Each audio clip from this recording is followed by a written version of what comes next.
এমন ভাবে তাকিয়ে কি দেখছেন? কি হলো? তুমি কি? কি আমি কি? আমি যেটা ভাবছি সেটাই কি হতে চলেছে? সেরিস মাথা নিচু করে হাসে। আয়ান সেরিসের থুতনিতে হাত দিয়ে তার মুখটা উপরে তোলে। আয়ান ভ্রু উঁচু করে তার প্রশ্নের উত্তর জিজ্ঞেস করে। সেরিস এবার আয়ানের গলা জড়িয়ে ধরে তার দু পায়ের ওপরে ভর দিয়ে ডিঙি মেরে আয়ানের ঠোঁটে ছোট্ট করে ভালোবাসার স্পর্শ এঁকে দেয়। সেরিসকে আজ এমন অবস্থায় দেখে তার এমনিই হুঁশ ছিল না। তার উপর সেরিস নিজে থেকে কাছে আসা, সব মিলিয়ে আয়ান আর নিজেকে সামলাতে পারে না। সেরিসের দিকে তাকিয়ে তার দুই চোয়ালে হাত দিয়ে উন্মাদের ন্যায় কিস করতে থাকে। কিছুক্ষণ পর আয়ান মাথা তুলে দেখে সেরিস চোখ বুজিয়ে আছে। এবার সে আরো গভীরভাবে কিস করতে থাকে। খানিকক্ষণ বাদে সেরিসও রেসপন্স করে। এবার আয়ান নিজেকে আর দমিয়ে রাখতে পারে না। সেরিসকে এক ঝটকায় কোলে তুলে নিয়ে বিছানায় আলতো করে শুইয়ে দেয়। নিজের শার্টটা খুলে ছুঁড়ে মারে মেঝেতে। এরপর মুখ ডুবিয়ে দেয় সেরিসের গলায়। সেরিস আয়ানের এমন স্পর্শ পেয়ে আয়ানকে শক্ত করে জড়িয়ে ধরে। হঠাৎ আয়ান মাথা তুলে নে শক্ত কণ্ঠে বলে ওঠে, সেহু বেবি, আজকে তো অন্য দিনের তুলনায় বেশি কষ্ট দেব, প্লিজ বাধা দিও না। সেরিস আয়ানের মুখের দিকে তাকিয়ে চোখ নামিয়ে দিয়ে মুচকি হাসে। আয়ানও মুচকি হেসে তার কপালে একটা ভালোবাসার পরশ এঁকে দেয়। তারপর আস্তে আস্তে সেরিসের দেহে ভালোবাসার পরশ এঁকে দেয় এবং দুটি মানুষ হারিয়ে যায় এক অন্য জগতে, যেখানে শুধু সুখ ছাড়া কিছু নেই। প্রতিবারের ন্যায় এবারেও আয়ানকে সামলাতে হিমশিম খায় সেরিস। মাঝরাতের দিকে আয়ান সেরিসকে ছেড়ে পাশে শুয়ে পড়ে। তখনই তার পিঠের কিছু কিছু জায়গায় জ্বালা দিয়ে উঠল। বুঝতে আর বাকি রইল না এটা সেরিসের নখের আঁচড়। পাশে তাকিয়ে দেখে সেরিস চোখ বুজিয়ে চোখের পাশে এখনো তার পানি চিকচিক করছে। আপন মনে হাসলো আয়ান, ভাবলো একটু বেশি আদর দেওয়া হয়ে গিয়েছে। তারপর সেরিসকে জড়িয়ে ধরে পাড়ি জমায় ঘুমের দেশে। সকাল 9টায় শিহাবের ফোনের আওয়াজে ঘুম ভাঙে আয়ানের। সেরিসের ঘুমে ব্যাঘাত ঘটবে তাই উঠে ব্যালকনিতে চলে যায়। কি হলো স্যার, এখনো রুম থেকে বের হননি? ঘুরতে এসেছেন না রুমের মধ্যে থাকতে এসেছেন? আয়ান ভারী কণ্ঠে বলে, দেখ শিহাব, ভালো মুডে আছে, অযথা রাগাস না। তোরা ঘোর, আমাদের সময় হলে ঠিক যাব। আর হ্যাঁ, দ্বিতীয়বার ফোন করে ডিস্টার্ব করবি না। কথাটা বলেই আয়ানের ফোন কেটে দেয়। তারপর ওয়াশরুমে চলে যায় ফ্রেশ হতে। ফ্রেশ হয়ে ওয়াশরুম থেকে বার হয়ে এসে বিছানায় সোজাসুজি সোফায় বসে ঘুমন্ত সেরিসকে এক দৃষ্টিতে দেখতে থাকে। তখনই সেরিসের ঘুম ভাঙে। আর মোড়া ভেঙে আধশোয়া হয়ে বিছানায় বসেই নজর যায় আয়ানের দিকে। পরক্ষণে লজ্জায় মাথা নিচু করে নেয়। এটা দেখে আয়ান বলে, এমন করছো যেন এটা আমাদের ফার্স্ট টাইম ছিল। আয়ানের মুখে এমন কথা শুনে সেরিস রাগী কণ্ঠে বলে, নির্লজ্জ ছোটকাটা পুরুষ কোনো কথা বাঁধে না আপনার মুখে? হুম। আয়ান হাসে পরপর বলে। যাও ফ্রেশে আসো। আর মেডিসিন লাগবে কি?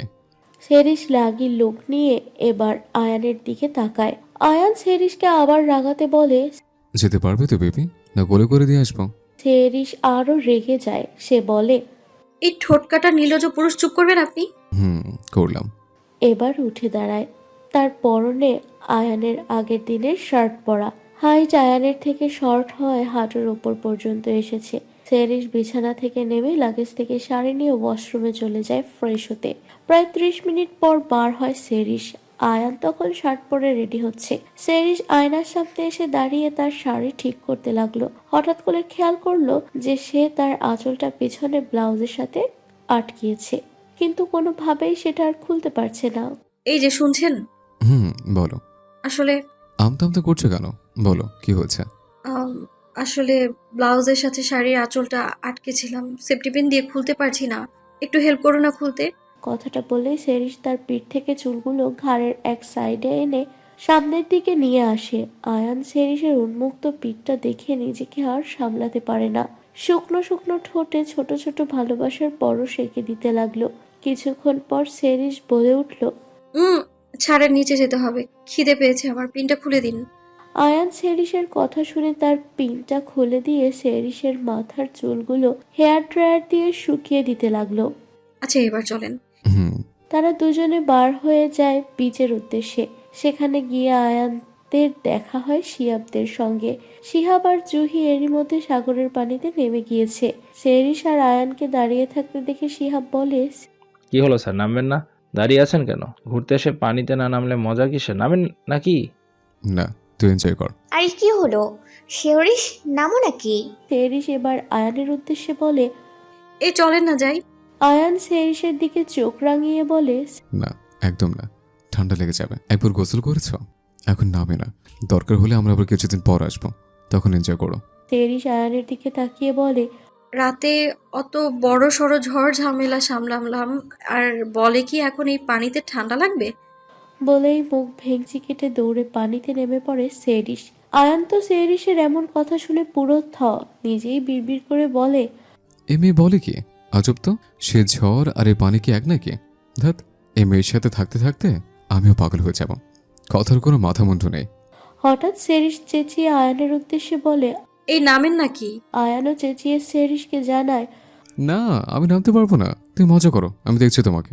আরে আজব লোক তো আপনি, নামেন না নাকি? আয়ান এবার সেরিসকে ধমকে বলে। বললাম তো নামবো না। সেরিস চেঁচিয়ে বলে। আনরোমান্টিক একটা। সেরিসের এমন কথা শুনে শিহাব আর জুহি হাসতে লাগে। আয়ান মনে মনে বলে, এই মেয়ের কি মাথায় আদৌ কোনো বুদ্ধি নেই নাকি? কোথায় কি বলতে হয় কিছু জানে না, আর আমরা আনরোমান্টিক কি করে বলতে পারলো? তখনই আয়ানের ফোনে একটা আননোন নম্বর থেকে মেসেজ আসলো। আয়ান ফোনটা হাতে নিয়ে মেসেজটা দেখে। আমাকে খোঁজা ছেড়ে দে, কোনোদিন আমাকে খুঁজে পাবি না, তোরে আমি শেষ করে দিব। আর তোর বউকেও খুব তাড়াতাড়ি দেখা হবে আমাদের। তোর নিঃশ্বাস ত্যাগ আমার হাতেই হবে। আয়ান মেসেজটা পড়ে সেরিসদের সামনে থেকে একটু দূরে সরে গিয়ে অন্তকে কল দিয়ে চেঁচিয়ে রাগী কণ্ঠে বলে, আমি একটা নাম্বার দিচ্ছি, যত তাড়াতাড়ি সম্ভব ওকে বের কর। আমাদের আশেপাশে আছে, আমাকে হুমকি দিচ্ছে, মেরে ফেলবে। কার হাতে কে মরে সেটাও আমি দেখব, তাড়াতাড়ি খুঁজে বের কর। কথাটা বলেই আয়ান ফোনটা কেটে পাশে একটা বেঞ্চে বসে ধীরে ধীরে নিঃশ্বাস নিতে থাকে। তখনই কি হলো, আপনি ঠিক আছেন? এদিকে চলে আসলেন যে? আয়ান ভাবে এখনই এইসব কথা সেরিসকে জানানো ঠিক হবে না, অযথা চিন্তা করবে। তাই নিজেকে স্বাভাবিক রেখে বলে, এমনি এদিকে আসলাম একটু। ও আচ্ছা, চলেন রুমে যাই, পুরো ভিজে গিয়েছি।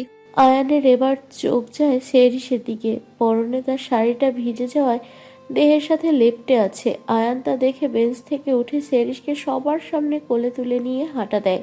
জুহি আর শিহাব পিছনে হেঁটে হেঁটে আসছে। জুহি বলে, দেখেছো কত সুন্দর? শিহাব বলে, তোমাকেও নিতাম, কিন্তু কিন্তু কি? হ্যাঁ তাহলে আমার মাজা আর মাজা থাকবে না। মানি? মানে ওই তোমার একটু ওয়েটটা বেশি তো। কি বললেন আপনি? আমার ওয়েট বেশি? এই নিন, আপনি আমাকে কোলে নিন, এক্ষুনি আপনাকে আমার কোলে নিতে হবে। শিহাব পড়ল মহাবিপদে। পরপর বলল, সরি জান, আমার ভুল হয়ে গেছে, আমায় মাফ করে দাও, আর কোনোদিন বলবো না। কিন্তু প্লিজ আমাকে এখন কোলে নিতে বলো না, প্লিজ প্লিজ। জুহি আর কিছু বলল না। আয়নের এমন কোলে নেওয়ার কাণ্ডে সেরিস অবাক হয়ে যায়। পরপর বলে, এ কি করছেন? কি সবার সামনে এমনভাবে কোলে নিচ্ছেন কেন? আয়ান নিজেকে ঠান্ডা রেখে বললেন, শোনো মেয়ে, তোমার ভাগ্য অনেক ভালো, আল্লাহর কাছে শুকরিয়া আদায় কর যে তোমাকে আমি কিছু বলিনি। সেরিস আয়ানের কথায় কোনো মাথা মুন্ডু খুঁজে পেল না। বলল, আরে কি বলতে চাইছেন, বলবেন আপনি আমায়? আয়ান সেরিসকে নিয়ে হোটেলের উদ্দেশ্যে হাঁটতে হাঁটতে বলে, পানি থেকে উঠে আসার পর নিজের শরীরের দিকে তাকিয়ে দেখেছিলে? শাড়িটা কেমন অবস্থায় ছিল? সেরিস বুঝতে পারলো আয়ান কি বিষয়ে কথা বলছে। পরপরই আয়ানের বুকে মাথা গুজে বলল, সরি, আসলে আপনাকে না দেখতে পেয়ে তাড়াতাড়ি করে উঠে এসেছিলাম, খেয়াল করিনি আমি। আয়ান বলে, ঠিক আছে, এবার আসলে নকলে বাদ দাও, আমি তো তোমাকে কিছু বলিনি, এবার চুপ করো। সেরিস আর কিছু বলে না। আয়ান সেরিসকে কোলে করে হোটেলে নিয়ে আসে। সেরিসকে একেবারে ওয়াশরুমে নিয়ে গিয়ে কোল থেকে নামিয়ে দেয়। তাড়াতাড়ি চেঞ্জ করে নাও। হুম। আয়ান ওয়াশরুম থেকে বার হতে যাবে, তখনই সেরিস বলে। শুনছেন? সেরিসের এমন ডাক শুনে আয়ান পিছন ফিরে সেরিসের কাছে এসে নেশাক্ত কণ্ঠে বলে, বলো বউ, কি একা একা গোসল করতে ইচ্ছে করে না? সমুদ্রের কমতি এখানে পূরণ করে দেব। আর দেখো না, তোমাকে কোলে নিয়ে আস্তে আস্তে আমিও প্রায় ভিজে গিয়েছে।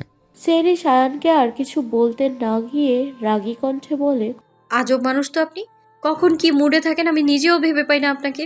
আপনাকে ডাকলাম এটা বলার জন্য যে আমি চেঞ্জ করব, আমার ড্রেসগুলো দিয়ে যেতে, আর আপনি তো দেখি পুরো রোম্যান্সের পাহাড় খুলে বসে আছেন। অতই যেখানে রোম্যান্স করার ইচ্ছে ছিল, তাহলে আমার সাথে সমুদ্রে কেন নামলেন না? কথাটা বলেই আয়ানকে ধাক্কা দিতে দিতে ওয়াশরুম থেকে বার করে দেয় আর বলে, যান, আর আমার ড্রেসটা দিন, আর আপনিও চেঞ্জ করে নিন, নির্লজ্জ ঠোটকাটা পুরুষ। আয়ান বলে। নির্লজ্জ ঠোঁটকাটার কি দেখেছো তুমি? হ্যাঁ, সেরিস আবার রাগী কণ্ঠে বলে, অনেক কিছু দেখেছি, দিন আমার ড্রেসগুলো, এর থেকে বেশিক্ষণ দাঁড়িয়ে থাকলে আমার ঠান্ডা লেগে যাবে কিন্তু। আয়ান এবার সেরিসের লাগেজ থেকে একটা 3 পিস বার করে তার হাতে দেয়। সেরিস সেটা নিয়ে ওয়াশরুমে যায়। কিছুক্ষণ পর ওয়াশরুম থেকে কাশতে কাশতে বার হয়। এটা দেখে আয়ান বলে, কি হলো ম্যাডাম, রাতে অত বড় সড়ো ঝড় সামলানোর পরেও ঠান্ডা লেগে গেল? ন্যাকামে যত দেখেছিলে, আমি কতবার বারণ করেছিলাম সমুদ্রের পানিতে না নামতে। দেখলো তো আমার কথার আমলে কি হয়। সেরিস বলে, আসেন আমার কাছে আসেন, আমার ডিএনএ গুলো আপনার মধ্যে দিয়ে দিই, তাহলেই দেখবেন আমার মতো অবস্থা আপনার হয়ে যাবে। আয়ান নাক মুখ সিটকিয়ে বলে, হ্যাঁ, বলে কি? এই, একদম দূরে থাকো আমার কাছ থেকে, একদম আমাকে কিস করবে না, যাও যাও।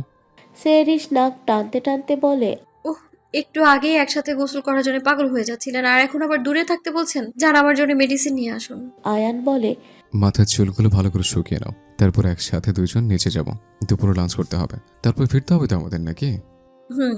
কিছুক্ষণ পর তারা সকলে লাঞ্চ করে প্রায় 3টের দিকে বেরিয়ে পড়ে বাড়ির উদ্দেশ্যে। 20 ঘন্টা 45 মিনিট জার্নি শেষে তারা বাড়ি ফেরে প্রায় পরের দিন সকাল 11টার দিকে। বাড়ি এসে ফ্রেশ হয়ে সামান্য কিছু খেয়ে আয়ান ঘুমিয়ে পড়ে, কারণ সারা রাত সে আর শিহাব মিলে ড্রাইভ করেছে।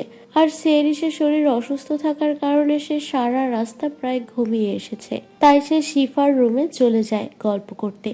এভাবে আরও কিছুদিন কেটে যায়। এই কয়দিন আয়ানের খুবই ব্যস্ততার মধ্যে দিন কেটেছে। অফিসের নানান কাজে ভালো মতন সেরিসকে সময়ও দিতে পারেনি। সকালে ঘুম থেকে উঠে 8টা নাগাদ বার হয়ে যেত, আর বাড়িতে ফিরত 10টা বা কোনো কোনো দিন 11টাও বেজে যেত। খাওয়া দাওয়া সব অফিসেই করতো, এমনকি রাতের ডিনারটাও বাইরে থেকে করে আসতো। সেরিস রাতে বাইরে খাওয়ার ব্যাপারে আপত্তি জানালেও আয়ানের জোরাজুরিতে শেষমেশ রাজি হয়ে যায়। আয়ানের বাইরে খাওয়ার পেছনে কারণও আছে, আর সেটা হলো এমনিতেই তার বাড়ি ফিরতে 10টা 11টা বেজে যায়, আর সেরিস তার জন্য না খেয়ে বসে থাকতো। তাই আয়ান এমন সিদ্ধান্ত নেয়, আর সেরিসকে তার জন্য রাতে অপেক্ষা করতে মানা করে। সেরিসও বুঝদার মেয়ের মতন সব মেনে নেয়। আজকেও তার বিপরীত কিছু হয়নি। আয়ানের ফিরতে প্রায় 10টা বেজে যায়। আজকে অফিসে তেমন কোনো কাজ ছিল না, কিন্তু যে প্রজেক্টে কাজ করছিল ওই প্রজেক্টটা চেক করে গুছিয়ে বাড়ি ফিরতে 10টা বেজে গেছে। আয়ান রুমে প্রবেশ করতে একটা মধুর কণ্ঠ ভেসে আসে তার কানে। আজ ঠোঁটের গোলাজ থামালো কাজ, মন তোমাকে ছুঁয়ে দিলাম, নাম বুকের বোতাম হারানো খাম, আজ কেন যে খুঁজে পেলাম, দিন এখনো রঙিন, এই দিন এখনো রঙিন, তাকে আদরে তুলে রাখলাম। মন রাখা আছে কোন ঈশান কোণে বিষণ্ণতা, চোখ কাটাকুটি হোক, সহজ খেলার সময় কোথায়, এই নরম অসুখ হাওয়ায় হাওয়ায় সেরে যাক, ফের সন্ধে নামুক, ব্যথা তোমায় ছেড়ে যাক, চুপ মুহূর্ত চুপ, ঠোঁটের দুরূপ, এই তোমাকে ছুঁয়ে দিলাম। সেরিসের গান গাওয়ার মাঝে আয়ান পা টিপে টিপে সেরিসের কাছে গিয়ে তাকে পেছন থেকে ভালোবাসার আবেশে জড়িয়ে ধরে। সেরিস ব্যালকনিতে আপন মনে গান গাইছিল। তার দরজা খোলার আওয়াজটা সে খেয়াল করতে পারেনি। আয়ান সেরিসকে জড়িয়ে ধরে বলে, আরো গাও শুনে। সেরিস নিজের পেটের ওপরে থাকা আয়ানের হাতটা ছড়িয়ে নিতে নিতে বলে, না, কেন বউ? এমনি। সেরিস ঘরে এসে বিছানায় বসে পড়ে। আয়ানও পিছন পিছন আসে, বলে, কি হয়েছে, আজ না ঘুমিয়ে গান গা হচ্ছিল কেন? সেরিস অন্যদিকে মুখ ঘুরিয়ে রাগী কণ্ঠে বলে, জানি না, যান ফ্রেশ হয়ে নিন।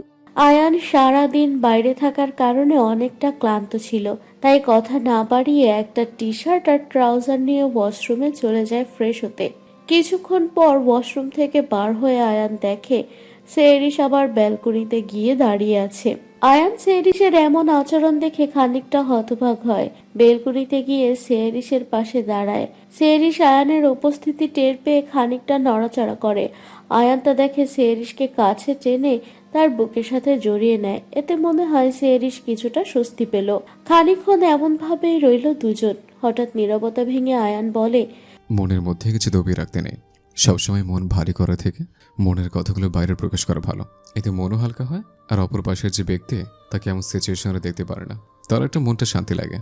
সেরিস আবার আয়ানের বুক থেকে মাথা তুলে রাগী কণ্ঠে বলে, এমন ঘুরিয়ে পেঁচিয়ে সব কথা বলেন কেন বলেন তো? আয়ান মুচকি হাসে বলে, আমার স্বভাবটা এরকম, আর ঘুরিয়ে পেঁচিয়ে কথা না বললে আমার বউটা যে সরাসরি জিজ্ঞেস করলে উত্তর দেয় না। সেরিস আয়ানের এমন কথা শুনে তার থেকে নিজেকে ছাড়িয়ে উল্টো দিক ফিরে দাঁড়িয়ে থাকে। আয়ান আবার সেরিসকে পেছন থেকে জড়িয়ে ধরে বলে, কি হয়েছে বলো। সেরিস এবার আয়ানের দিকে ঘুরে মাথা হেড করে বলতে থাকে। আপনি সারাদিন অফিসে থাকেন, আমার বাড়ি একা থাকতে ভালো লাগে না তো। সেরিসের এমন কথা শুনে আয়ান ভ্রু কুচকায়, পরপর বলে, আর আমি তো এই কদিন একটু ব্যস্ত ছিলাম, তুমি তো সবটাই জানো। আজকের পর থেকে তো আর ব্যস্ত থাকছি না। হ্যাঁ থাকবো, কিন্তু সামান্য। আর বাড়ি আসতে অত রাত হবে না। আর শেফ আর মিস জেনি আছে তো, ওদের সঙ্গে সময় কাটাবে। শিফা আর মিস জেনি কি সবসময় আমার সাথে সময় কাটাবে নাকি? ওদেরও তো নিজেদের পার্সোনাল কাজ থাকে। আর আপনি তো সবসময় বাড়ি থাকবেন না, অফিসে যাওয়া তো লাগবেই। সে সময়টা আমি কি করব? আয়ান ঠিক বুঝেও বুঝতে পারে না সেরিস কি বলতে চাচ্ছে। তাও সে নিজেকে সংযত করে সেরিসকে জিজ্ঞেস করে। বাকি টাইমটা কার সাথে কাটাতে চাইছো? সেরিস আয়ানের বুকে মাথা ঠেকিয়ে বলে। আমার আর আপনার বাবু। আয়ান কথাটা শোনা মাত্রই সেরিসকে এক ঝটকায় কোলে তুলে নিয়ে রুমে গিয়ে বিছানায় শুইয়ে দেয়। সেরিস থতমত খায়, বলে। এই কি করছেন কি? আয়ান সেরিসের এমন প্রশ্নে অবাক হয়ে বলে। এমা, তুমি তো বললে যে তোমার বাবু চাই, তাই সেটার জন্য তো প্রসেসিং করতে হবে। এমনি এমনি তো আর হবে না, তাই এখন থেকে প্রসেসিং শুরু করে দিচ্ছে। তাই বলে আর কিছু বলার আগেই নিজের টি শার্টটা খুলে সেরিসের অধৈর্যরা নিজের অষ্টের সাথে মিশিয়ে নিয়ে পাড়ি দেয় সুখের সাম্রাজ্যে। সকালবেলা আয়ানের ঘুম ভাঙতে আয়ান দেখে সেরিস তার বুকের ওপর অর্ধনগ্ন অবস্থায় শুয়ে আছে। আয়ান সেরিসের ঘুমন্ত মায়াবী মুখটার দিকে চেয়ে রাতের কথা ভেবে মুচকি হাসল। আলতো করে সেরিসকে পাশে শুইয়ে দিয়ে গায়ে থাকা ব্ল্যাঙ্কেটটা গলা অবধি টেনে দিয়ে বিছানা থেকে নেমে কাবার্ড থেকে একটা ট্রাউজার আর প্যান্ট নিয়ে চলে যায় ওয়াশরুমে ফ্রেশ হয়ে। কিছুক্ষণ পর ফ্রেশ হয়ে বার হয়ে দেখে তখনও সেরিস ঘুমাচ্ছে। কোনো খবর পেলে? এমন কোনো জায়গা নেই যে আমরা খুঁজছি না, কিন্তু জানোয়ারটা এমনভাবে গা ঢাকা দিয়েছে কোনোভাবেই তাকে ধরতে পারছি না। আয়ান বিরক্তি নিয়ে উচ্চারণ করলো। উফ। তৎক্ষণাৎ অন্ত বলল। আপনি চিন্তা করবেন না, যত তাড়াতাড়ি সম্ভব ওকে আমরা খুঁজে বার করবই। কতদিন আর পালিয়ে বেড়াবে? কথা বলতে বলতে আয়ান সোফায় এসে বসলো। ফোন কানে ধরেই মিসেস জেনিকে উদ্দেশ্য করে বলল। এক কাপ কফি দিয়ে যান তো। হ্যাঁ 5 মিনিট দিচ্ছি বাবা। আয়ান অন্তকে বলল। কোথায় আছিস তুই? গাড়ির হর্নের শব্দ হচ্ছে। অন্ত বলে। এই তো আপনাদের বাড়ির কাছেই আছি, অফিসে যাচ্ছি। এখন জ্যামে আটকিয়ে পড়লাম। হ্যাঁ ভালো কথা, আমাদের বর্তমান যে প্রজেক্টে কাজ চলছে ওটার কিছু স্টেটমেন্ট তৈরি করেছি, আপনি একটু চেক করে নিন। আমি ওই ফাইল নিয়ে অফিসেই যাচ্ছি, আপনি একটু তাড়াতাড়ি আসবেন। অন্ত কথায় আয়ান বলে। আজ অফিসে যাওয়া সম্ভব হবে না, একটু পার্সোনাল কাজ আছে। তুই যেহেতু আমার বাড়ির সামনে দিয়ে যাচ্ছিস, তাহলে কাজ কর, এখানে চলে আয়, আমি চেক করে দিচ্ছি। অন্ত আয়ানের কথাটা শুনে মনে মনে খুশি হয়, বলে। ঠিক আছে। অন্ত ফোন রাখতেই শিফাকে কল করে বলে। ধুর, এত সকাল সকাল কেন ফোন করো? এখন সকাল 9টা বাজে। শিফা ঘুমের ঘুরে বলে। আমার কাছে সকাল, এখন রাখো। এই দাঁড়াও দাঁড়াও, রেখো না, শোনো তো আমার কথা। কি? তাড়াতাড়ি উঠে পড়ো, আমি যাচ্ছি। আর যা তোমার হাতের একটা কফি খাবো। অন্ত কথা শুনে শিফার এর ঘুম উড়ে গেল। শিফা কিছু বলতে যাবে তার আগেই অন্ত ফোন কেটে দেয়। মিস জেনি আয়ানকে কফি দিতে আসলে আয়ান বলে। শিফা এখনো ওঠেনি? না, ও তো 10টা না বাজলে ওঠে না। হুম। তখনই শিফাকে দেখে মিস জেনি বলল। বাবা আজ এত তাড়াতাড়ি? শিফা হোম বলে কিচেনে চলে যায় কফি করতে। তখনই অন্ত প্রবেশ করে। আয়ান কফি খেয়ে অন্তকে বলতে বলে তারপর দুইজন মিলে কাজ করতে থাকে। ওইদিকে শিফা কফি বানিয়ে অন্তর জন্য নিয়ে যায়। টেবিলে কফি রাখতেই শিফা আর অন্ত চোখাচোখি হয়। শিফা মুচকি হাসে, তারপর চলে যায়। এতক্ষণ সব লক্ষ্য করছিল আয়ান।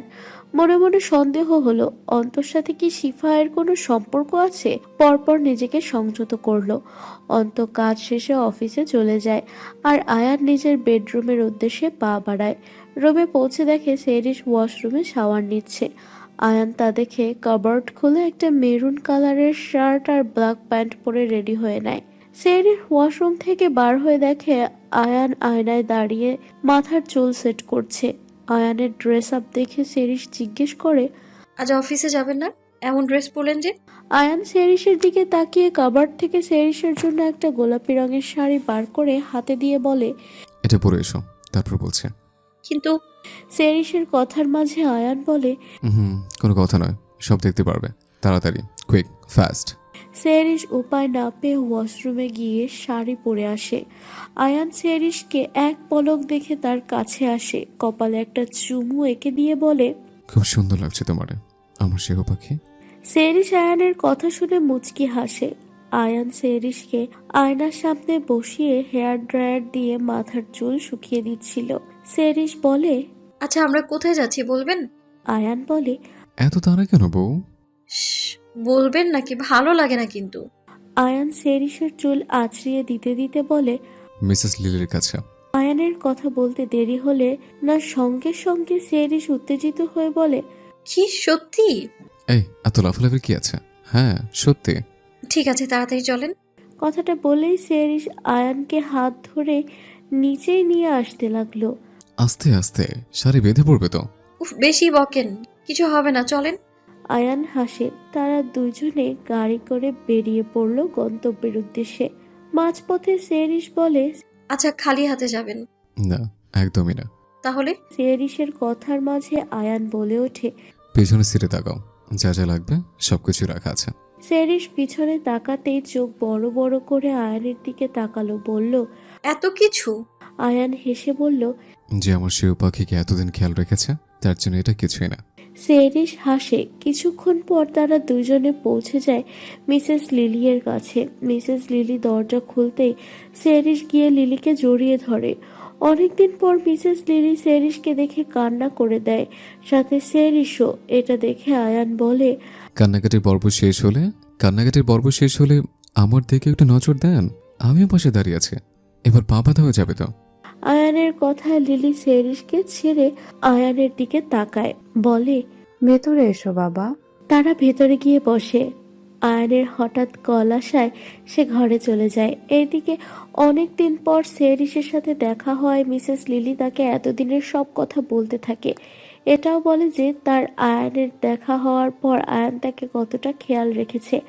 এমনকি তার দোকানে এখন আর তাকে বসতে হয় না, তার জন্য আলাদা শেফের ব্যবস্থা করেছে। আর বাড়িতেও একটা তার জন্য কেয়ারটেকার রেখেছে। এমনিতেও বয়স অনেক হওয়ায় সে ঠিকঠাকভাবে কাজ করতে পারছিল না, কিন্তু আয়ান তাকে অনেক ভালো রেখেছে। সে এখন অনেক ভালো আছে এবং আরও অনেক কথা বলল। কথা শেষে লিলি জানায় আয়ানকে নিয়ে খেয়ে বসতে। তাই সেরিস রুমে চলে যায় আয়ানকে ডাকতে। গিয়ে দেখে আয়ান ঘরটা দেখছে। সেরিস পেছন থেকে আয়ানকে জড়িয়ে ধরে। আয়ান সেটা বুঝতে পেরে বলে, কি হলো, হঠাৎ এমন ভাবে জড়িয়ে ধরলে? কথাটা বলে সেরিসকে টেনে নিজের সামনে নিয়ে আসে। দেখে সেরিস কান্না করছে। তা দেখে আয়ান বলে, কি হচ্ছে পাখি, কান্না কেন করছো? সেরিস আয়ানকে জড়িয়ে ধরে তার বুকে মাথা রেখে বলে, আপনি মিষ্টি মার এত খেয়াল রাখছেন, আমাকে তো কিছুই জানালেন না, কেন জানাননি? আয়ান হাসে, বলে, তোমার মিষ্টি মা তোমার জন্য যা করেছে তার জন্য আমি কিছুই করতে পারিনি, সেজন্য তোমাকে আমি জানাইনি। সেরিস গাল ফুলিয়ে বলে, কি আমি খুব কিছু না। বলে আবার আয়ানকে জড়িয়ে ধরে। আচ্ছা চলেন, মিষ্টিমা খেতে রাখছে। হুম। তারা দুজন দুপুরের লাঞ্চ করে কিছুক্ষণ পর বাড়ির উদ্দেশ্যে রওনা হয়ে গেল। মেসেজ লিখলে অনেক যোগাযোগ করেছিল আজকের দিনটা থাকতে, কিন্তু হঠাৎ আয়ানের এমার্জেন্সি অফিসে একটা কাজ পড়ায় তাকে যেতে হচ্ছে। তাই তারা জানায় তারা পরের বারে এসে থাকবে। আয়ান তার অফিসের সামনে এসে গাড়িটা থামায়। সে সেরিসকে উদ্দেশ্য করে বলে, একটা ফাইলে শুধু সিগনেচার আছে, ওটা করে আমি চলে আসবো। তোমাকে আর এত কষ্ট করতে হবে না, তুমি বরং গাড়িতে বসো। নয় দেখো সামনে একটা ছোট্ট লেক আছে, ওখানে গিয়ে বসো, আমি এক্ষুনি আসছি। সেরিস হ্যাঁ বলে মাথা নাড়ায়। আয়ান চলে গেলে সেরিস লেকের সামনে একটা চেয়ারে বসে। দেখো আমি তোমাকে হারাতে চাই না। তাহলে ভাইয়াকে বলো যে আমাকে বিয়ে করবে। দেখো শিফা, বোঝার চেষ্টা করো। আমি ওনার আন্ডারে কাজ করি ঠিক, কিন্তু একটা এমপ্লয়ের থেকে আমাদের বন্ধুত্বের সম্পর্কটা বেশি। আর উনি যদি না মেনে নেন তাহলে আমি চাই না কোনোভাবে সম্পর্কটা ভেঙে যাক। শিফা কান্না করতে করতে বলে, তাহলে আপনি আমাকে ভালোবাসলেন কেন যদি বিয়েই না করতে পারেন? দেখো আমি কখন বললাম বিয়ে করতে পারবো না? শুধু আমার ওনাকে বলতে ভয় লাগছে, উনি যদি না মেনে নেন। তাহলে চলো আমরা পালিয়ে যাই, পালিয়ে বিয়ে করি। না। শিফা এবার কাঁদতে কাঁদতে বেঞ্চে থেকে উঠে অন্তরের কলার চেপে ধরে বলে, কেন না, কেন পারবে না? তুমি কি আমার সাথে এতদিন টাইম পাস করছিলে? অন্ত শিফায়ের কথা শুনে বলে, একদম না শিফা, ভুলে এসব কথা মাথায় আনবে না। আর আমি চাই না যে আমরা পালিয়ে বিয়ে করি। বিয়ে যদি করতে হয় তাহলে সবার সামনেই করব। বিশ্বাসঘাতকের মতন লুকিয়ে আমি বিয়ে করতে পারবো না। তাহলে বলো আয়ান ভাইয়াকে। হ্যাঁ, বলবো। কি বলবে? পেছন থেকে কারো গম্ভীর কণ্ঠে ভেসে আসলো কথাটা। অন্ত পেছনে তাকাতে তার চোখ কপালে উঠল। হ্যাঁ, তার সামনে এখন আয়ান দাঁড়িয়ে আছে, সাথে সেরিস। আয়ান অফিস থেকে বার হয়ে লেকে বসে সেরিসের সাথে বসতেই চোখ যায় লেকের ওপরে অন্ধ আর শিফায়ের দিকে। তাই আয়ান আর সেরিস সেখানে যায়। আসলে আয়ান থমকে বলে, তোতলাচ্ছিস কেন? সরাসরি বল। আয়ান পাশে তাকাতে দেখে শিফা মাথা হেট করে দাঁড়িয়ে আছে। আয়ান শিফাকে ধমকিয়ে বলে, কি? তুই এখানে ওদের সাথে কি করছিস? আসলে আয়ান বিরক্ত হয়ে বলে, পাশ কি দুজন সে থেকে আসলে নকলে করছিস? কি কথা? সরাসরি বলবি তো? থেকে সেহরিশ আয়ানের হাত চেপে ধরে। আয়ান খানিকটা শান্ত হয়। অন্ত বলে, আসলে আমরা দুজন দুজনকে ভালোবাসি। অন্তর মুখে এমন কথা শুনে আয়ান খানিকক্ষণ চুপ থাকলো, এরপর বলল, এতদিন ধরে তাহলে কাছে পুষলাম, আমি তোর থেকে এটা এক্সপেক্ট করিনি অন্ত। কথাটা বলে খানিকক্ষণ চুপ থাকলো আয়ান, তারপর আবার বলল, সেরিস, শিফাকে গাড়িতে নিয়ে বসো, আমি আসছি। সেরিশ পরিস্থিতি বুঝে আর কিছু বলল না। সে শিফাকে সাথে করে গাড়িতে নিয়ে গিয়ে বসায়। আয়ান গম্ভীর কণ্ঠে বললেন, কবে থেকে চলছে এসব? আয়ান কোনো উত্তর না পেয়ে আরো রেগে যায়। এবার সে ধমকে বলে, কি হলো, বলবি তো? ওকে আমার অনেক আগের থেকেই পছন্দ। শুধু আপনার ভয়ে ও আমাকে প্রত্যেকবারই রিজেক্ট করেছে। কিন্তু এবার যখন ও বাড়ি আসলো তখন কিভাবে কি হয়ে গেল আমরা দুজনে কেউই কিছু জানি না। শুধু একটু জানি যে দুজন দুজনকে ভালোবেসে ফেলেছি। এখন আমরা দুইজন দুইজনকে ছাড়া অচল। আয়ান ভ্রু উঁচু করে বলল, মানলাম শিফা নয় আমার ভয়ে প্রথম রিজেক্ট করেছে তোকে, কিন্তু তুই আমার ভয় করলি না। অন্ত মাথা হেট করে দাঁড়িয়ে রইল। আমি তোর কাছ থেকে এটা আশা করিনি অন্ত। আয়ান এবার প্রস্থান করলো সেখান থেকে, আর অন্তর লেকের পানির দিকে স্থির দৃষ্টিতে তাকিয়ে রইল। সারা রাস্তা আয়ান কারোর সাথে কথা বলেনি। বাড়ি এসে শিফা ঘরের দরজা দিয়েছে, আর আয়ান নিজের রুমে। শিফা বিছানায় এক কোণে বসে বসে কাঁদছে। হঠাৎ ফোনে মেসেজের শব্দ কানে আসতেই ফোনটা হাতে নাই এসে দেখে অন্ত মেসেজ করেছে। মনে হয় না আমার আর তোমার বিয়েটা হবে। স্যার, মনে হয় না আমাদের বিয়েতে রাজি হবে। আমাদের সম্পর্কটা এখানেই শেষ। প্লিজ আমাকে যদি ভালোবেসে থাকো তাহলে নিজের কোনো ক্ষতি করো না। নিশ্চয়ই আয়ান স্যার তোমার জন্য ভালো কাউকে নিয়ে আসবে। প্লিজ নিজের কোনো ক্ষতি করবে না। আমাদের মনে হয় আর কথা আগানো উচিত হবে না। ভালো থেকো প্রেয়সী, আর পারলে আমাকে ক্ষমা করো। ইতি তোমার হতভাগা প্রেমী। চিঠিটা পড়ে শিফা জোরে জোরে চিৎকার দিয়ে কাঁদতে শুরু করলো। এটা শুনে আয়ান আর সেরিস ছুটে এসেছে। মিস জেনি বাসায় না থাকায় তিনি বিষয়টি জানেন না। আয়ান এসে দেখে শিফা ফ্লোরে বসে হাঁটুর মাঝে মাথা দিয়ে জোরে জোরে কান্না করছে। পাশে তার ফোন পড়ে আছে। আয়ান এগিয়ে এসে ফোনটা তুলে মেসেজ দেখে সোজা রুম থেকে বেরিয়ে গেলেন। ইতিমধ্যে মিস জেনি চলে এসেছে। সেরিস তাকে সবটা জানিয়েছে। আয়ান রুমে এসে ফ্রেশ হয়ে একটা শার্ট আর প্যান্ট পরে গম্ভীরভাবে চুপচাপ বসে ফোনে কারোর সাথে চ্যাটে কথা বলছে। সেরিস রুমে আসে। আয়ানকে দেখে কিছু বলতে যাবে, তখনই আয়ান ফোনের দিকে দৃষ্টি নিবদ্ধ করে বলল, আমি একটু বড় বের হব। সেরিস সঙ্গে সঙ্গে ভ্রু কুচকিয়ে বলে, বের হবেন মানে? কোথায় যাবেন? একটা ইমার্জেন্সি কাজ আছে। সেরিস সাহসা দেয়াল ঘড়ির দিকে তাকালো। টাইম দেখলো প্রায় 7টা বাজে। পরপর মাথা ঘুরিয়ে আয়ানকে বলল, এখন কোথায় যাবেন? আয়ান সেরিসকে কোনো উত্তর দেয় না। উঠে দাঁড়িয়ে দরজার দিকে যেতে যেতে বলে, খুবই গুরুত্বপূর্ণ কাজ, টেনশন নিও না। আর হ্যাঁ, অবশ্যই খেয়ে নেবে। রাতে আমার হয়তো আসতে লেট হবে, বাইরে খেয়ে নেব। সেরিস আর বলার কোনো সুযোগ না দিয়ে আয়ান বেরিয়ে গেল। সেরিস বেশি কিছু বলল না, কারণ সে জানে এখন আয়ানকে আটকালেও সে তার কথা শুনবে না। তাই আয়ানের যাওয়ার দিকে তাকিয়ে একটা দীর্ঘ নিঃশ্বাস ছাড়ল। রাত 12:30। সেরিস ব্যালকনিতে বসে বই পড়ছে। হঠাৎ এক যান্ত্রিক শব্দে তার ধ্যান ভাঙে। পাশে তাকাতেই দেখে আয়ান ফোন করেছে। ফোন ধরতেই ওপাশ থেকে আয়ান বলে, কি করছো? বই পড়ছি। ঘুমাওনি কেন? আপনি দিলেন কই? তা আমি যদি আপনার কাছে থেকে দুষ্টামি করতাম তখনই বলতেন যে আপনি ঘুমোতে দিলেন কই। তা এখনো ঘুম না আসার কারণটা কি জানতে পারি? সেরিসের নিরস উত্তর। জানি না। আয়ান বুঝলো মেয়ে অভিমান করেছে, তাই বলল, কেউ কি জানে যে তার জন্য পৃথিবীতে এমন এক ব্যক্তি আছে যে তার হাসি মুখটা দেখার জন্য সবকিছুর সাথে লড়তে পারে। সে মেয়ের রাগ অভিমান সবকিছু ভাঙাতে তার জীবন বাঁচিয়ে দিতে পারে। সেরিস শেষের কথাটা শুনে রাগী কণ্ঠে বলে, আপনি আমার রাগ অভিমান ভাঙাতে আপনার জীবন কেন বাজি দেবেন? পরপর চুপ থেকে অভিমানী কণ্ঠে বলে, সেই ব্যক্তিকে বলে দেবেন যে সেই মেয়ের রাগ অভিমান ভাঙানোর জন্য তার জীবন দেয়া লাগবে না। সে যদি জীবন দেওয়ার জন্য পরিকল্পনাও করে, তাহলে আল্লাহর কাছে সেই মেয়ের একটাই চাওয়া যে তার আগে যেন সেই মেয়ের মৃত্যু হয়। শেষের কথাটা বলতে শেরিসের কণ্ঠ কেঁপে উঠল। আয়ান শেরিসের কথাটা শুনে মধুর কণ্ঠে গেয়ে উঠল,